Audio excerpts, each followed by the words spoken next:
This is the story of the people who searched beneath Ground Zero. When the twin towers of the World Trade Center collapsed, they created a whole new landscape. What looked like a field of rubble was merely the surface of an underground world of caverns, shafts and passageways, hundreds of feet deep. With access to the extraordinary footage shot by the emergency workers, this is the untold story of the search for the victims of 9/11.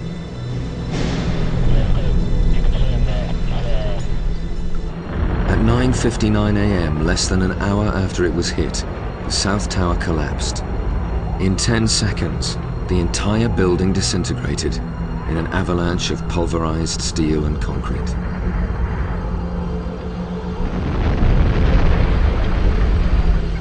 "30 minutes later, the North Tower also collapsed. A city in the sky burst apart into a scene of complete devastation.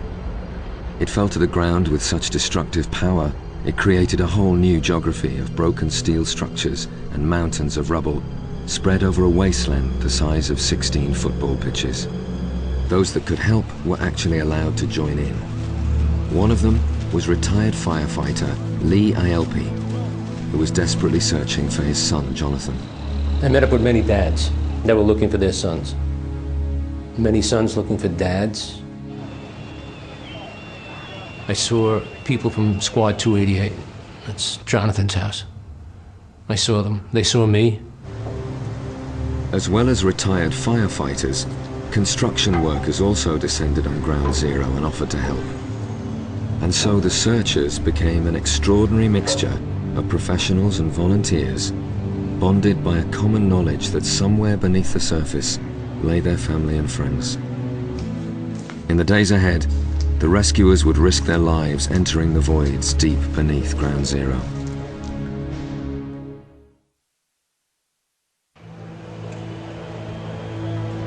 The rescue and recovery search at Ground Zero was deeply personal, even for the man jointly in charge of the whole operation. Commander Bill Keegan's personal quest began when he was given a list of the missing. When I looked at this piece of paper, too. The day after 9/11, the search and rescue teams began a concentrated effort to find every survivor. On the surface of the rubble pile, bucket brigades sifted through the debris, while others cut their way through the impenetrable mesh of concrete and steel, excavating their way down. There's a void in that comes in here, comes in over there, and get in underneath here. Where chasms and voids opened up, rescue teams were sent in to explore. It was believed that many of the 5,000 missing would be down there, some of them alive, and that they might be able to survive for up to 2 weeks. As they made their first tentative steps into the darkness below, they spray painted their path downwards in case they were trapped in a fall. Even descending the first 20 to 30 feet was very dangerous, but it was a risk worth taking for Lee Ielpi, desperate to find his firefighter son, Jonathan. We thought, well, we have a grace period here. We've got 2 weeks just to get into as many of these cracks and crevices and get down deep to find them. Going in, if you had to stop and sit down and think, you might worry that, man, this thing could come down any minute. So you just kept your mind active. During the first 50 feet of their descent, the rescue teams were confronted by a mass of twisted beams and crushed ceilings. Then they began to find signs of what had been there before.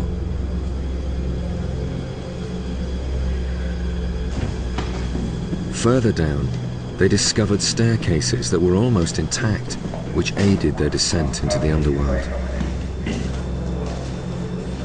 Another van!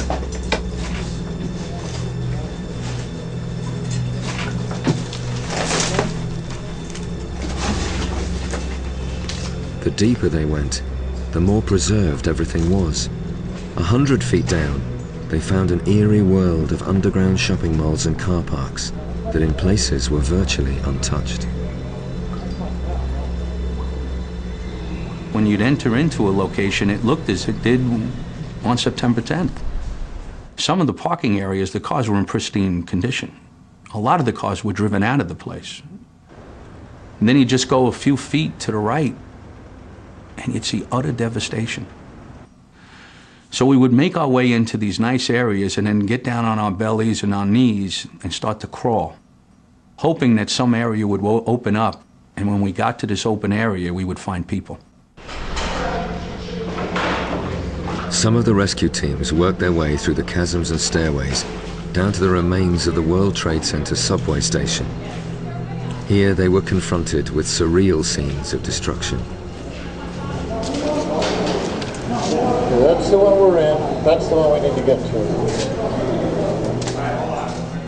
to. As the search for survivors continued in the voids, 3 weeks after 9/11, only 220 bodies had been identified, with no trace of the thousands still reported missing.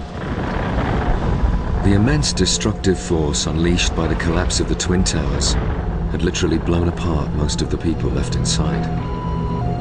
Some had simply been vaporized in the explosions.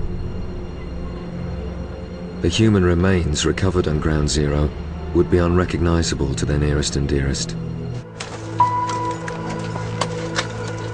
The search to find every last victim of 9/11 was about to take the recovery teams further into the voids.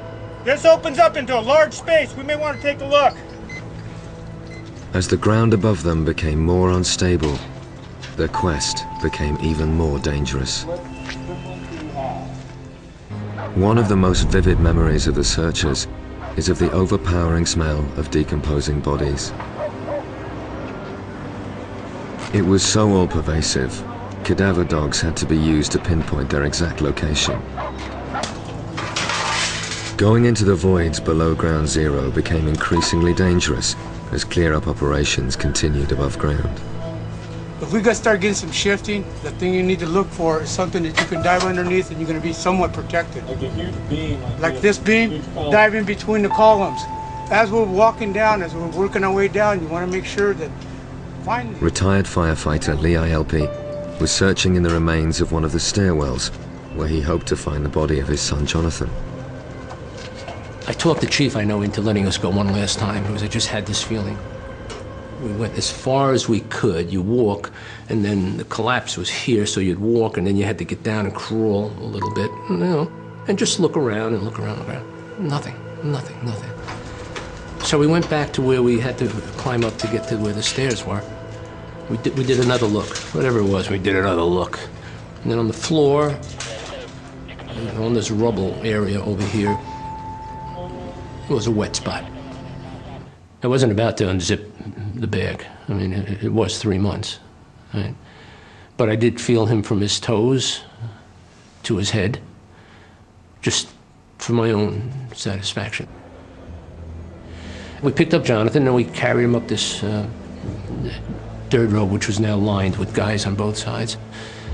Put him in an ambulance and went with him to the morgue. Jonathan was identified through his dental records.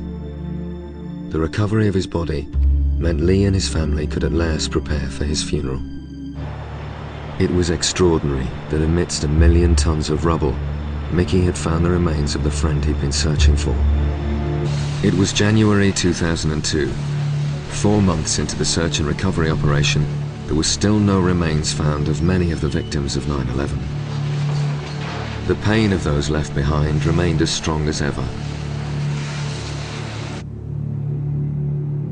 The search for human remains was now widening to include the rooftops of buildings around the World Trade Center.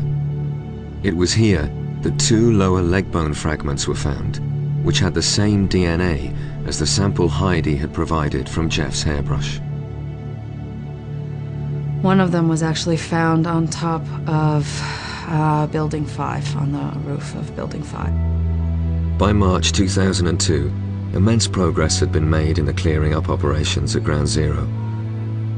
As the steady rise in the recovery of remains continued, when the recovery effort at Ground Zero came to a close, the man jointly in charge felt an enormous sense of achievement at how many bodies had been found and identified. But in the end, over 1,500 of the 2,749 thought to have died were identified. It was the personal involvement of many of the searchers that made the recovery at Ground Zero such a success.